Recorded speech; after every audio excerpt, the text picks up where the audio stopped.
Then you shall bind up the money in your hand and go to the place the Lord your God chooses. Once a year to, no, pumupunta sila dun sa lugar na pinili ni God kung saan nagdedwell si Lord, and spend the money for whatever you desire. Bibili ka dun sa lugar na pinili ni Lord. Oxen, sheep, or wine, or strong drink. So dun pa lang, di ba? May tindihan mo na. Whatever your appetite crave. Kanina, yung Levitical tithes, inheritance, sinabi mo yung 10%, hindi ito yung produce, yung inheritance. Pero ngayon, iba na. Ikaw na yung kakain ng tithes mo. Kung ano yung gusto mo na pagkain, yun yung bilin mo. And you shall eat there and rejoice, you and your household.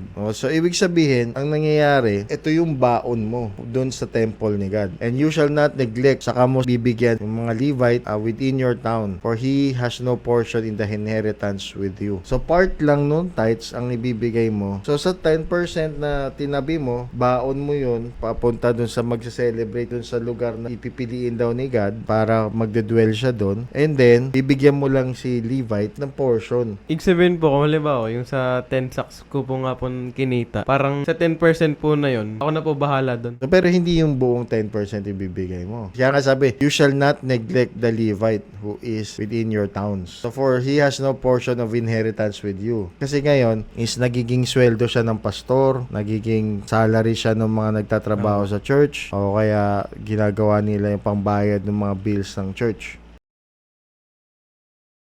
Pangatlong tithe.